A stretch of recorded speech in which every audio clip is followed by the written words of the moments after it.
Boa noite, me chamo Kim Ramos. Bom, eu não me dou muito bem com microfones. A última vez que isso aconteceu e filmado foi terrível.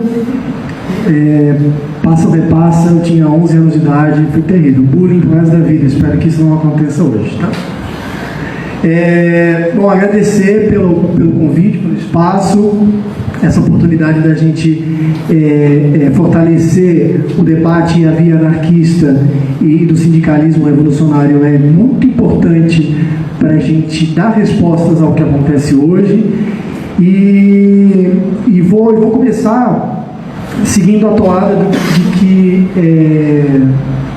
que o Selmo colocou.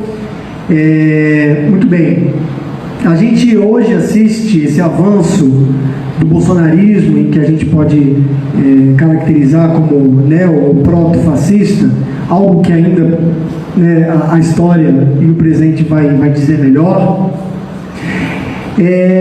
Eu acho que é muito importante a gente fazer alguns marcos dentro desse processo, de que esse avanço não surgiu apenas de redes sociais, não surgiu apenas de uma outra mídia incontrolável pelos poderes legítimos, vamos chamar assim, mas a gente consegue rastrear isso ainda no governo, nos últimos governos, né? Então, para eu tentar aqui puxar uma conversa para saber justamente como a gente, enquanto setor de esquerda que se reivindica revolucionário, pensar a atualidade disso, a necessidade de levar isso até as últimas consequências, a gente precisa pensar o que foi a luta da esquerda nos últimos anos, nas últimas 3 décadas, num contexto de final de ditadura civil e empresária militar, onde a via eleitoral é aquela que existe maior adesão, né? E o que a gente assiste dentro desse histórico por exemplo, a conversão de forças, as forças populares que tinham forma de manifestação de rua, se transformarem em forças da ordem burguesa. A via eleitoral, ela acaba trazendo a prática puramente para o legalismo e para o reformismo. Algo que a gente precisa apontar. A gente precisa apontar porque a ascensão, né, a eleição dessa chapa ultraliberal, militar e clerical que o Bolsonaro encampa, levou muitas pessoas a assimilarem uma certa teoria de terra devastada, terra arrasada, salve-se quem puder, os náufragos, eu me apoio na madeira, nas pessoas, nas gentes, para não se afogar.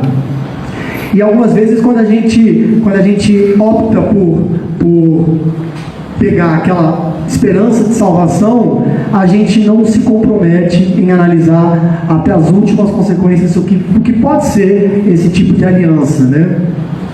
Então, quando a gente olha o petismo, o lulopetismo entrando no poder e o histórico dele de conciliação, de capitulação e degeneração das forças sociais em que ele leva na sua esteira, mostra os limites que a gente tem que prever para possíveis alianças, para possíveis projetos desesperados de vias eleitorais.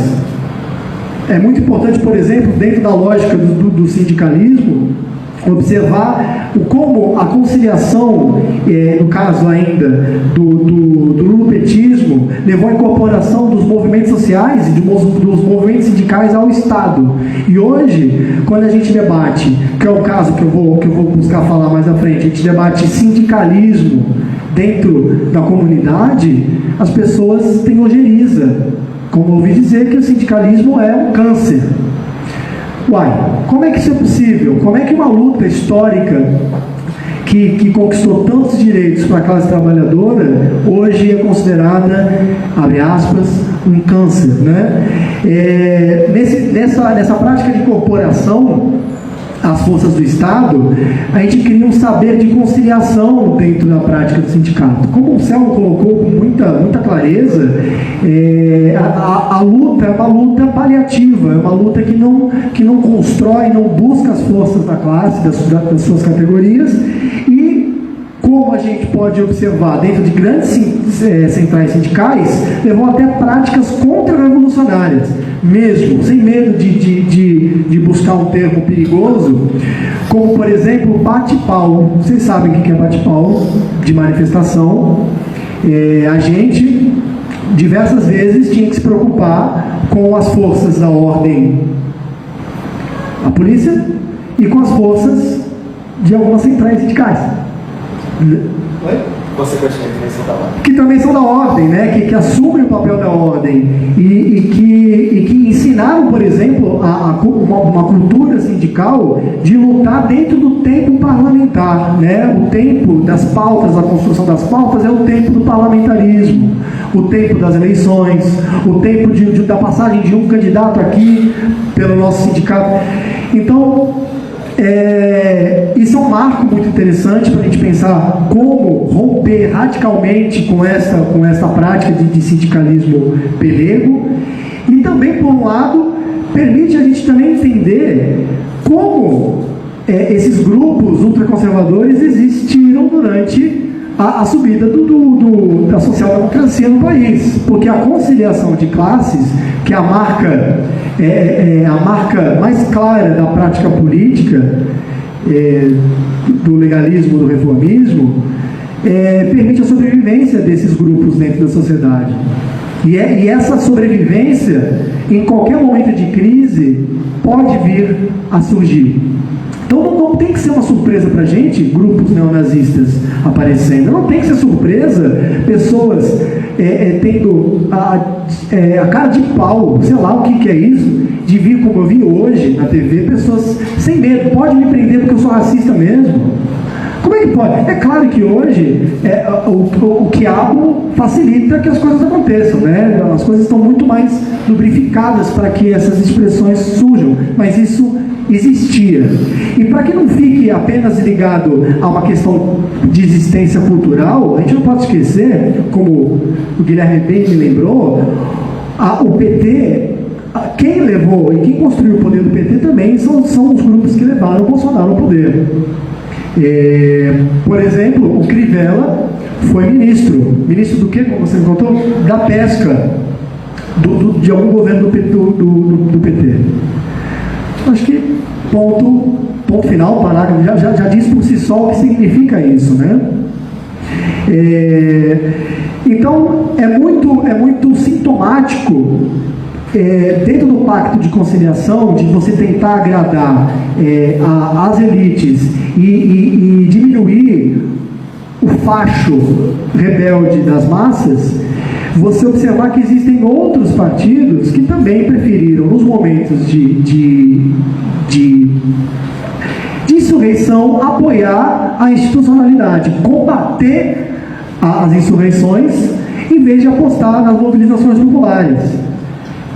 Porque é mais seguro, né? O discurso reformista, ele é um discurso que cabe muito bem, né? Porque você se sente bem de sentar numa mesa e conversar lindamente com pessoas que são mais conservadoras, com pessoas que são mais à esquerda, porque você se situa num caminho do meio aí, que na verdade não existe, ou se existe é sempre um período muito, muito curto, né?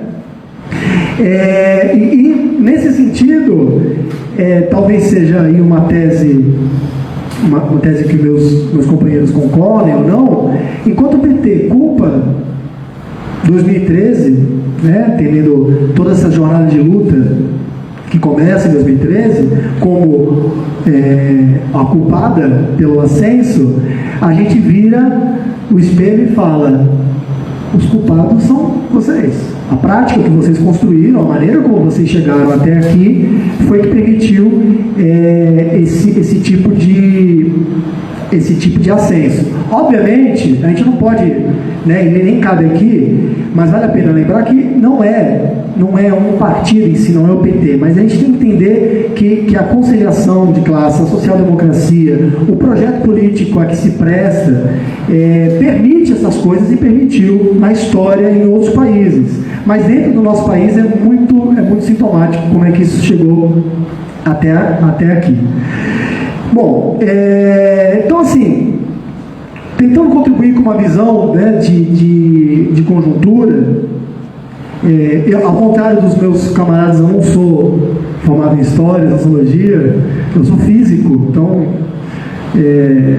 pode parecer aqui que eu vou começar a soltar um monte de fórmulas se eu me empolgar muito, mas a verdade é que eu queria comentar um pouco aqui sobre parte da atualidade do programa anarquista, no sentido de sair dos princípios, das estratégias, e ligar a algo muito caro, muito importante, e que, ao nosso ver, e quando eu digo ao nosso ver, da organização anarquista Terra e Liberdade, é a importância do trabalho comunitário para a construção de um processo de insurgência. Bom, os anarquistas, o anarquismo faz parte da história da classe trabalhadora, né? Recuperar o anarquismo, a sua força, o seu vetor social, colocando uma perspectiva revolucionária, não é só puramente por princípios muito bem desenhados, muito bem colocados pelos grandes teóricos e teóricas do anarquismo no passado. A gente precisa sair do princípio e ir para a prática. E é muito difícil. A gente, do pré-vestibular Machado de Assis, que nós fomos a Providência, nós entramos na Providência, não foi por uma escolha puramente principalista, mas sim porque, dentro do contexto de ação que tínhamos há 11 anos atrás, de atuar dentro do centro, a conjuntura pedia, forçava que a gente olhasse para o morro e pensasse algum trabalho, pensasse uma maneira de se inserir. E não é fácil a gente tocar a autogestão. Não é fácil a gente defender o federalismo.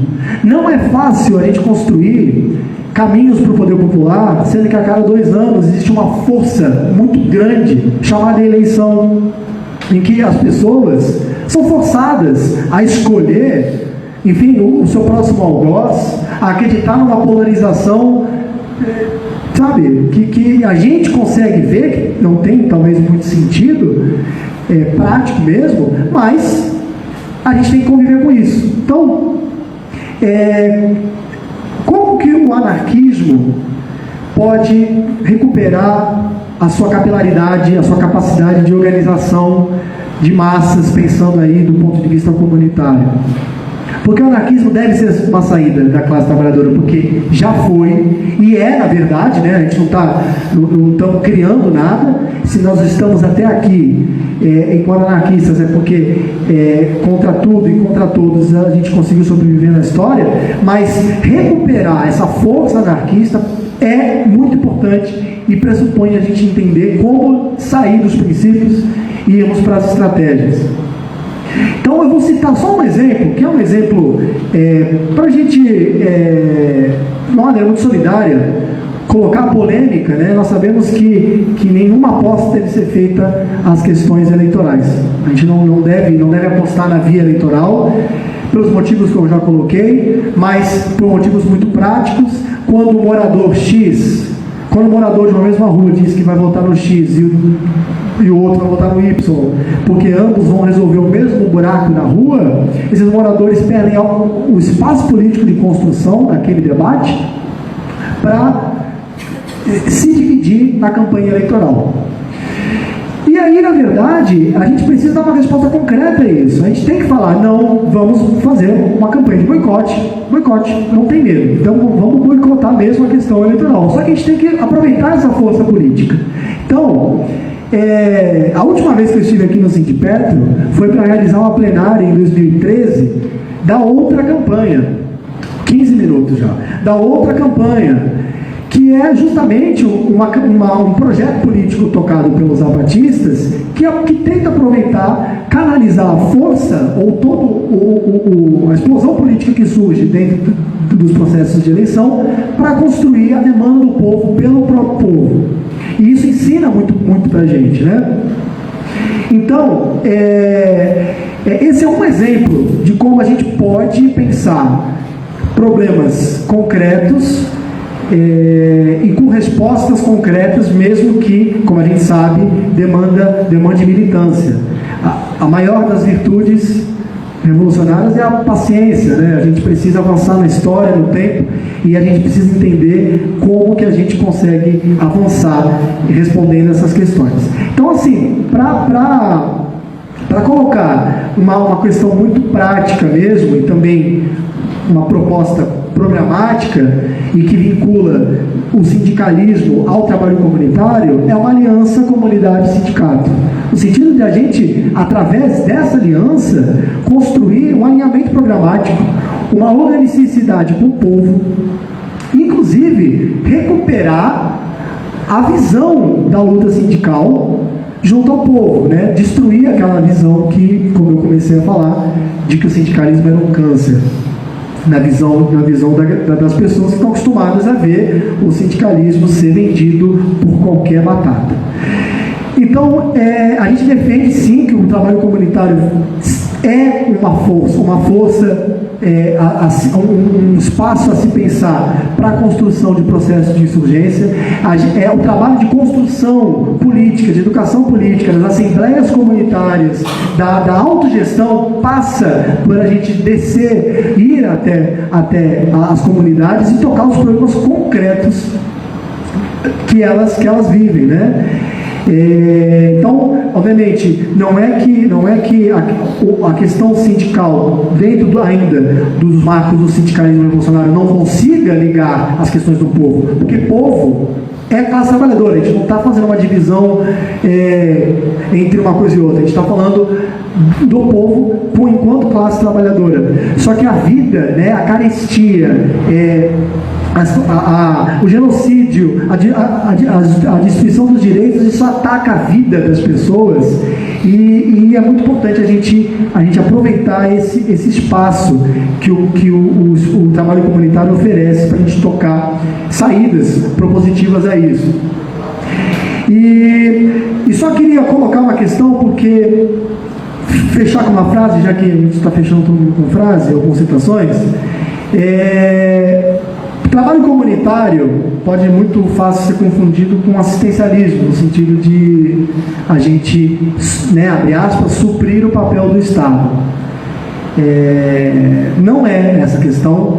E citando, parafraseando, na verdade, uma frase de Chico Mendes, quando ele dizia que ecologia sem luta de classes era jardinagem, trabalho comunitário sem luta de classes é assistencialismo, né? O que a gente precisa é um projeto, um programa anarquista que vá às comunidades e tente tocar sua luta em diversas ordens. Poderia aqui citar, meu tempo já acabou, mas poderia citar o que aconteceu através do pré-vestibular comunitário, que transcendeu, foi além do espaço de sala de aula e ajudou os moradores que viviam as emoções em prol dos mega-eventos a barrar justamente esse processo. O trabalho comunitário cria militantes que de fato saem da alçada do seu espaço de moradia e vão tocar algumas perspectivas diferentes na universidade, no seu espaço de trabalho, espaço de cultura e de lazer. Então, queria finalizar, desculpa pela extensão aqui da fala, mas agradecer mais uma vez essa oportunidade e saudar esse espaço aqui. Valeu.